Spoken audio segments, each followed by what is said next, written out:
Estudo Bíblico 6.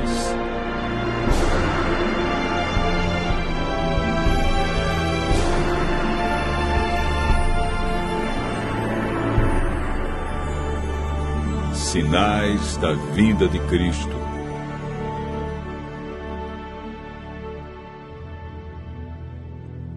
Estando com os discípulos no Monte das Oliveiras, Jesus ouviu deles a seguinte pergunta: que sinal haverá da tua vinda e da consumação do século?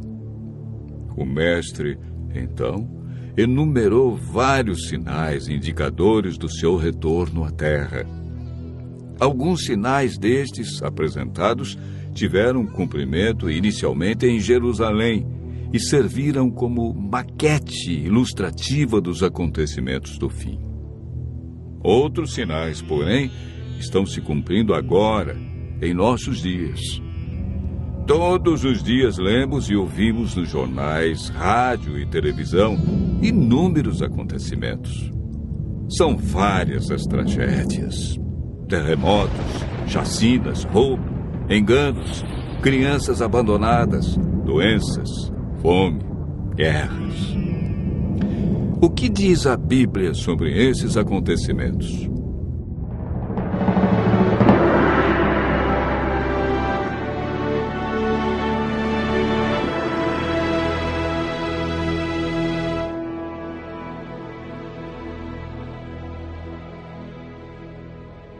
Vamos analisar os sinais que antecedem a sua volta em 3 partes. Primeiro, os sinais no mundo social. Segundo, sinais no mundo natural. E, por último, sinais no mundo religioso. Os sinais no mundo social estão descritos em Mateus 24, versos 6, 7 e 10. Jesus profetizou que antes de sua volta, o mundo estaria envolvido em guerras, fome, nação contra nação, reino contra reino, traição e ódio entre as pessoas. Na segunda carta de Timóteo, capítulo 3, versos 1 a 5, nos fala de tempos difíceis. Desemprego, fome, pessoas egoístas, avarentas, pessoas blasfemando de Deus, filhos desobedientes à paz, homens sem domínio de si. Esses sinais no mundo social são provenientes da obra de Satanás e não de Deus. Na segunda parte do nosso estudo, falamos a respeito dos sinais no mundo natural. Mateus 24, versos 7 e 29, fala de sinais que estão acontecendo e que já aconteceram. No dia 19 de maio de 1780, o sol escureceu. Esse dia ficou conhecido como o Dia Escuro. Na região leste dos Estados Unidos, tão densas eram as trevas que as lamparinas foram acesas ao meio-dia. A lua, embora fosse cheia, negou-se a iluminar. A ciência não conseguiu explicar esse fato sobrenatural, mas a Bíblia o apresenta como um dos sinais que antecede a vinda de Cristo. Em 13 de novembro de 1833, ocorreu uma deslumbrante queda de estrela jamais vista. Esses sinais já se cumpriram uma vez, mas antes da vinda de Jesus se repetirão com maior intensidade. Os sinais no mundo natural, como terremotos, enchentes e grandes calamidades que matam milhares de pessoas, indicam que Satanás está agindo até mesmo na natureza. Tratamos na terceira parte do nosso estudo sobre os sinais no mundo religioso. Mateus 24, versos 4 e 5, fala sobre o engano religioso que haverá no tempo do fim. Mateus, capítulo 24, verso 11, refere-se ao aumento das religiões. Somente no Brasil existem mais de 1.500 religiões cristãs. No mundo, são mais de 35 mil religiões cristãs. Jesus afirmou também que antes de sua vinda, os falsos cristos e falsos profetas operariam sinais e prodígios. Mas o que fazer diante de tantas religiões? O conselho de Jesus é claro. Ele diz: acautelai-vos para que ninguém vos engane, porque muitos virão em meu nome e enganarão a muitos.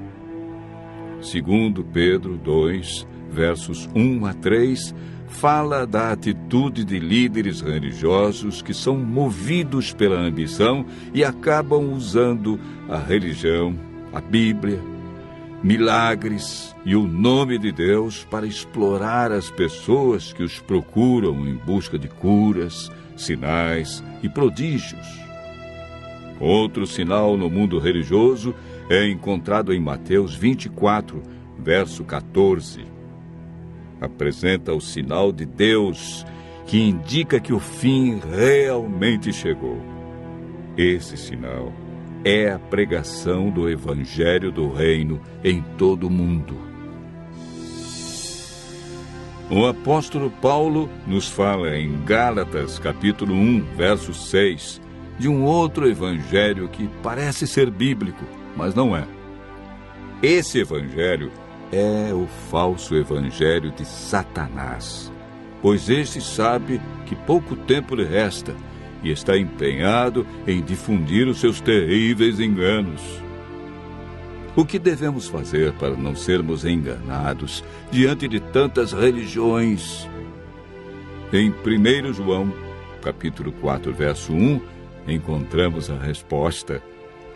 A Bíblia nos orienta a provar se os espíritos provêm de Deus ou não, ou seja, comparar. Aquele que quiser fazer a vontade de Deus deve comparar a doutrina da Bíblia com aquilo que outros ensinam. Por que Deus manda provar? De acordo com Mateus 7, verso 15, o engano vem parecendo verdade. Vimos que os sinais preditos por Cristo estão todos se cumprindo, indicando que em breve todo o mal do universo terá seu fim. O que está faltando para Jesus voltar? Primeiro motivo: o evangelho verdadeiro precisa ser levado a todo mundo. Segundo, Jesus está a cada dia dando mais oportunidades. Ele é paciente e espera uma decisão de cada um de nós ao lado da verdade. Lucas 21, verso 28, declara que, ao começarem estas coisas a suceder, exultai e erguei a vossa cabeça, porque a vossa redenção se aproxima. Continue ouvindo a voz de Deus. Em breve, vamos contemplar Jesus vindo sobre as nuvens do céu com poder e grande glória.